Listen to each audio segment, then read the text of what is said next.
예, 오늘은 한번 좀 여러분의 스포츠 상식을 좀 테스트하면서 보겠습니다. 여러분 야구 좋아하세요? 예, 무슨 팀이죠? 기아입니다. 예, 예, 야구도 좀 보셔야 돼요. 예, 호랑이 부족이에요. 예, 그렇죠? 이거는 어디 팀입니까? 예, 두산입니다. 여기는 곰 부족입니다. 베어스입니다. 그렇죠? 아, 이렇게 보면 당군 신화 같아요. 한쪽은 호랑이 부족이고 한쪽은 또 저기 곰 부족이고 막 이래요. 그 하나만 더. 자, 여기는 어디입니까? 예, 자이언트죠, 롯데죠. 예, 여기는 거인 부족이에요. 꺼내는 이야기가 있어요. 우리에게는요 옛날부터 내려오는 부족 심리가 있는 거예요. 예, 그래서 옛날엔 사실 사회 규모가 작았으니까 우리 편이 있어서 나를 지켜주고 그리고 나와 함께하는 사람들이 필요한 거죠. 그것이 나의 생존에 굉장히 도움이 됐습니다. 그래서 우리 부족을 만들고 그리고 상대편과 우리를 구분할 줄 알고 때로는 거기와 협력할 수도 있지만 경쟁하면서 그렇게 나아가는 그러한 삶이 우리 본능 가운데 깊은 심리 가운데 들어가 있다라는 거예요. 예.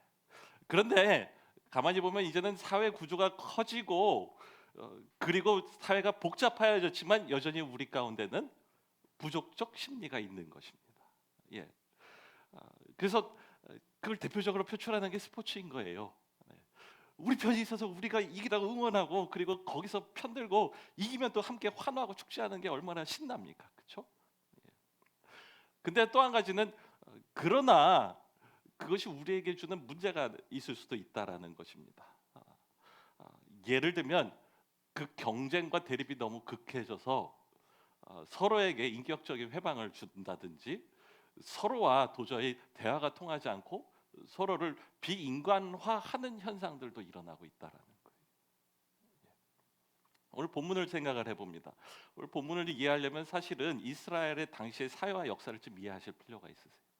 이스라엘은 다 한 민족이죠. 다 아브라함의 자손입니다. 그러나 야곱의 12 아들이 각각의 지파를 형성하면서 이스라엘은 쉽게 말하면 12개의 지파, 부족이 있는 거예요. 그럴 때 하나님의 역사 가운데서 맨 처음에 베냐민 지파에서 사울이라는 사람을 왕으로 세웠어요. 그런데 안타깝게도 사울은 하나님께 온전하게 순종하지 못하고 자꾸 하나님에 대해서 거스리는 일들을 하므로 하나님이 그의 왕권을 뺏어서 다윗에게 주었어요. 문제는 다윗은 베냐민 지파가 아니라 유다 지파 사람이었다라는 거예요. 오늘 본문은 이렇습니다. 다윗이 이제 왕이 되어서 나라가 안정이 될 만한 때쯤에 여러 가지 좀 넷째 문제가 있어서 압살롬이 반란을 일으켰고 다윗을 죽이려고 쫓아왔어요. 다윗은 예루살렘 성을 잃어버리고 그리고 지금 대피하는 과정입니다. 그런데 그 과정 가운데서 시므이 사울의 친척이었고 그리고 베냐민 지파를 대표하는 시므이가 찾아와서 끊임없이 다윗을 향해서 돌을 던지고 그를 향해서 시위하는 장면이 오늘 본문인 거예요. 참 많은 생각을 하게 됩니다. 아, 그것은 단순하게 개인과 개인이나 가족의 문제가 아니라 부족과 부족의 대립인 거예요. 안타까운 것이 있어요. 그래요. 서로 갈등이 있을 수도 있고 대립도 경쟁도 있을 수 있지요. 그게 건설적인 방향으로 갈 수도 있으나 오늘 대화를 보십시오. 다윗을 향해서 피비린내 나는 살인자로서 당연히 이를 당해도 싸다라고 말하는 시므이가 있고요. 그리고 그것에 대해서 다윗의 부하였던 아비새는 시므이를 향해서 뭐라고 표현합니까? 죽은 개라고 해요. 예, 그리고 그의 머리를 당장 잘라버리겠습니다라는 그러한 표현을 썼다라는 것입니다. 무엇입니까? 시므이와 아비새 이 두 사람은 서로 대화를 하는 게 아니에요. 토론을 하는 게 아니라 서로를 비인격화하고 괴물 혹은 인간보다도 못한 존재로 깎아내리고 있다라는 거예요. 미국의 3년 전에 대통령 대선이 있었죠. 그때 참 그것에 대해서 많은 사람들이 논란이 많았는데 그 이유 중에 하나는 이런 거예요. 아, 대통령 후보끼리 같이 대담을 하는데 한쪽 후보가 잠깐 화장실을 간 사이에 다른 후보가 TV 방송 앞에서 상대방에게 디스커스트라는 표현을 썼어요. 혐오한다라는 표현을 썼어요. 여러분 공화당이나 민주당이라는 그 두 개의 당이 미국을 이렇게 이끌어가고 있는데 그것은 둘 다 미국의 백성입니다. 그리고 가치가 서로 다른 것이죠. 그래서 민주당은 권위보다는 평등을 그리고 인권을 많이 주장을 해요. 그것은 권위를 너무 강조하고 권위주의가 너무 높아지면은 여성이나 소수 민족에 대한 인권이나 그러한 인간의 권리에 대한 문제들이 많이 생기기 때문에 그런 거예요. 그러니까 좋은 의도로 나라를 잘하기 위해서 그러한 주장을 했다라는 거죠. 반면에 미국의 공화당은 권위를 굉장히 중요하고 질서를 중요시 여깁니다. 왜 그렇습니까? 나라를 보세요. 나라의 질서를 세우는 게 얼마나 어려운지 아십니까? 근데 그것이 잘 이루어지기 위해서는 그러한 권위와 그리고 충성이라는 가치가 참으로 소중하다라고 얘기를 하는 거예요. 그럴 때 둘 다 우리는 나라를 위해서 일하고 있다라고 믿고 그리고 자기 최선을 다하고 있는 거예요. 문제는 뭐죠? 서로 경쟁하고 토론할 수 있을 때는 좋은데 이제는 상대방의 말이 도저히 들리지 않고 말이 안 통한다라고 놔버려야 되는 상황. 그리고 상대방을 사악하다라고 하고 상대방을 혐오하고 상대방을 비인격화하는 것이 당연해지는 그런 분위기가 되는 것. 그래서 분노가 가득하고 화가 가득한 그런 표현들이 막 쏟아져 나오는 그 상황. 결국에 그것은 사회 전체의 신뢰를 깎아내림으로 여러분 신뢰라는 것이 얼마나 중요한 자본입니까? 신뢰가 없어져 버림으로 국가의 길을 막아버리는 길이 돼버리지 않았습니까? 조나산 하이트라는 미국의 유명한 사회 심리학자가 있습니다. 그가 선한 마음이라는 책을 썼는데 그게 원래는 Righteous Mind라는 책이에요. 자기 의로움이라는 그러한 표현을 해줍니다. 자기 의로움이라는 것이 있는 거예요. 우리에게는 우리 의로움이 있는 거예요. 그때 그것이 하는 일은 무엇입니까? 우리 편으로 이렇게 뭉치게 하는 일이 있어요. 그리고 우리와 저쪽 편을 이렇게 갈라놓는 구분하게 되는 그러한 일을 하게 되죠. 거기까지 있을 수 있습니다. 근데 마지막이 문제가 됩니다. 자기 의로움이 너무 강하고 자기 주장이 너무 강해지면 진리를 바라보는 자기 눈이 가려져 버리는 거예요. 예. 그럼 너무 무거운 얘기인 것 같아서 잠깐 화제를 돌려서 부부 싸움으로 좀 얘기를 바꿔볼게요. 예. 여러분 부부가 싸우면서 서로 자기가 옳다고 끝까지 주장하면 누가 이기죠? 말싸움 이긴 사람이 이깁니까? 아닙니다. 다 지고 맙니다. 그렇죠? 이긴 줄 알고 났는데 돌아보면은 며칠 밥을 굶어야 되잖아요. 남자분들은 이긴 사람은 아무도 없습니다. 참 많은 생각을 하게 됩니다. 여러분 부부가 끝까지 자기가 옳고 상대방이 틀리다고 주장하면 부부가 갈라서게 됩니다. 교회도 비슷합니다. 여러분 교회가 왜 분쟁이 나고 갈라지는지 아세요? 전부 다 내가 하나님 편에 서 있다고 생각해서 그래요. 양보가 안 되는 거예요. 그럴 때 어떻게 해야 됩니까? 간단해요. 내가 잘못했어. 라고 무릎 꿇어야 되는 거예요. 미안해. 내가 다 잘못했어. 라는 그 말이 참으로 소중합니다. 우리 함께 얘기해 보도록 하겠습니다. 미안해 하고 서로에게 보고 말해 보시기 바랍니다. 미안해요. 내가 잘못했어요. 예, 예. 무슨 말이죠? 자기 십자가예요. 예. 자기 의로움이 아니라 자기 십자가가 중요한 거예요. 그럴 때 중요합니다. 나의 죄를 회개할 뿐만이 아니라 나의 의로움도 회개해야 될 때가 있는 거예요. 여러분 내가 잘못했다고 말하는 건 내 자존심이 상할 수도 있어요.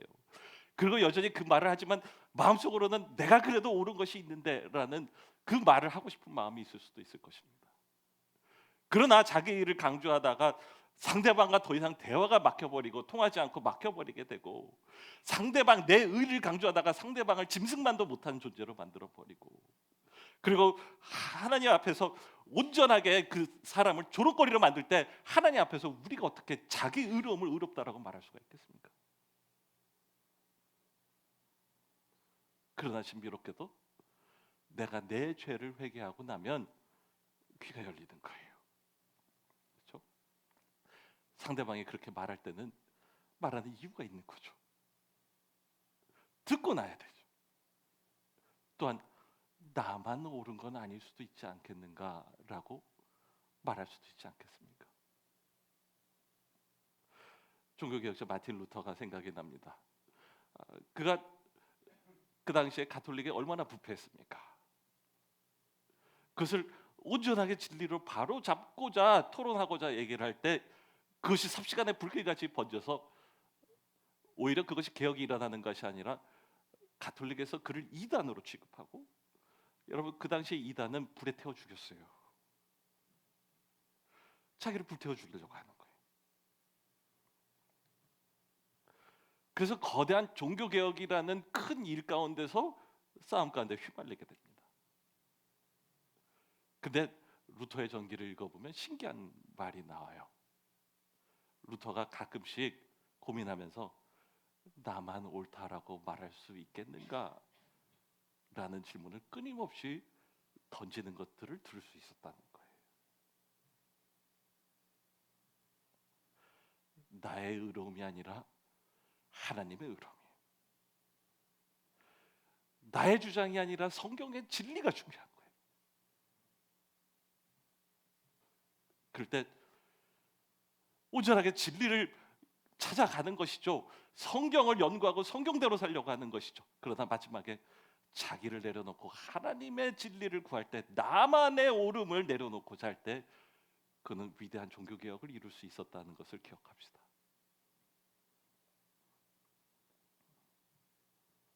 그걸 겸손이라고 하는 것입니다. 그리고 겸손은 십자가에서부터 시작하는 것입니다. 우리 11절 함께 읽어보도록 하겠습니다. 함께 읽겠습니다. 그런 다음에 다윗이 아비새와 자기의 모든 신하에게 말하였다. 생각하여 보시오. 나의 몸에서 태어난 자식도 나의 목숨을 노리고 있는데 이러한 때에 하물며 저 베냐민 사람이야 더 말해 무엇하겠소. 주님께서 그에게 그렇게 하라고 시키신 것이니 그가 저주하게 내버려 두시오. 여러분, 다윗이 지금 사실 얼마나 억울하겠어요. 얼마나 분이 나겠어요. 그러나 그는 철저하게 자기 의로움을 십자가에 못 박고 하나님의 판가름 앞에 습니다. 겸손하게 오직 유일하게 의로우신 분, 그리고 참된 진리는 하나님밖에 없으신 거예요. 여러분, 바보 같으십니까? 사실은 지혜로워요. 역사를 좀 거슬려 보시면 알겠는데, 사울 왕조가 다윗 왕조로 이렇게 넘어가는 과정에서 두 나라가 같이 있었던 시대가 있어요. 근데 가만히 보면 사울 왕조가 이스라엘이 12지파 중에 10지파를 다스리고 있었어요. 다윗 왕조는 나머지 2개밖에 없었어요. 그러나 하나님이 기름 부으셨을 때 그게 결국에 다윗의 모든 한 나라로 통합되는 과정을 거치게 됩니다. 오늘 시므이가 쫓아가서 막 돌을 던지면서 저주합니다. 기분 나쁠 수도 있고 사실은 그게 굉장히 위협적인 존재로 느껴질 수도 있었을 거예요. 쉬운 방법도 있었어요. 그를 당장 가서 죽여버리면, 힘으로 죽여버리면, 그 사람을 적으로 만들고 그 사람을 원수로 만들어버리면 다윗파가 똘똘 뭉쳐서 지금 일어날 수 있는 힘을 얻을 수 있다고 생각했을지도 몰라요. 그러나 그러고 나면 다윗은 2개의 지파는 얻을 수 있겠지만 나머지 10개의 지파를 자기의 적으로 만드는 거예요.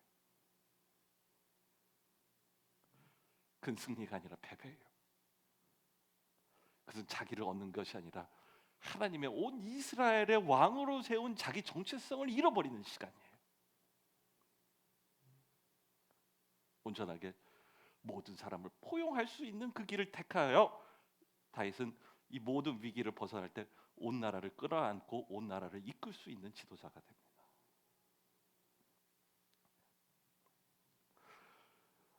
다윗이 오히려 자기 편인 아비새를 꾸짖고 시므이를 세워줄 때에 그는 아비새의 왕일 뿐만 아니라 아이러니하게 역설적으로 시므이의 왕도 되는 자기 자신을 발견하게 됩니다. 마태복음 5장 5절에 이런 구절이 있습니다. 우리 함께 읽도록 하겠습니다. 온유한 자는 복이 있나니 그들이 땅을 기업으로 받을 것이. 예. 누가 땅을 얻는다고요? 온유한 자가, 겸손한 자가. 다윗이 직접 보여주고 있는 거 아닙니까?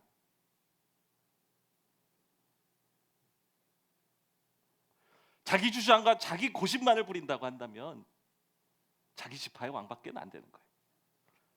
그러나 겸손하게 자기 일을 내려놓을 때 그는 모든 사람의 왕이 되고 하나님이 쓰시는 사람이 됩니다.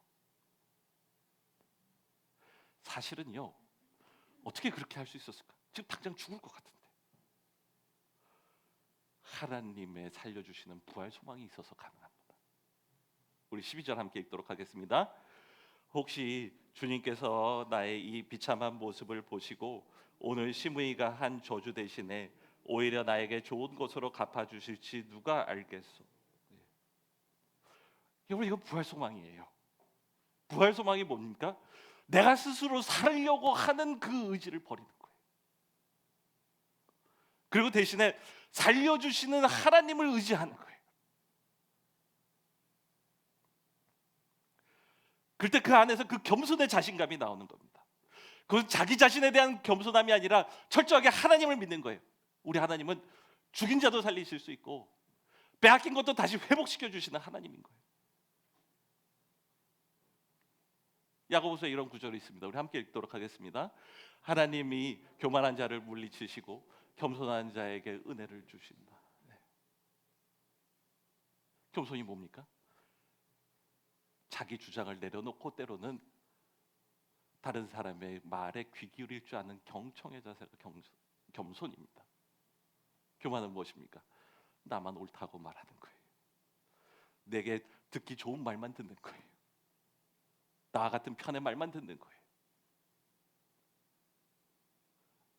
그럴 때 그는 하나님의 의를 이룰 수가 없습니다. 다윗은 참으로 지혜로운 사람이었습니다. 예. 자신이 오히려 겸손할 때 그는 도덕적 권위를 얻어요. 여러분, 지도자가 도덕적 권위를 갖고 있는 것이 얼마나 소중합니까? 도덕적 권위를 잃어버리는 순간에 지도력을 잃어버려요. 그런데 도덕적 권위는 어디서 나옵니까? 자기를 주장하는 데서 나오는 것이 아니라, 혹은 자기를 반대하는 사람들을 제거해서 도덕적 권위가 세워지는 것이 아니라 자기를 내려놓고 의롭다 해주시는 하나님의 의로움, 칭의, 의롭다 하심을 받고자 나가서 구할 때에 거기서부터 하나님의 의로움과 하나님의 회복하심의 능력을 받게 되는 것입니다. 예수님 말씀하십니다. 누구든지 나를 따르려면 자기를 부인하고 자기 십자가를 지고 나를 따를지니라. 여러분, 지금은 우리가 자기를 부인하고 자기 십자가를 지고 예수 그리스도를 따라가야 할 때입니다. 온전히 내려놓고 하나님 앞에 무릎 꿇고 기도하며 하나님의 말씀이 교회를 그리고 나라를 이끌어가도록 무릎 꿇고 기도하며 그 귀에 그 말씀의 귀를 기울이는 우리가 되시기를 바랍니다. 기도하겠습니다.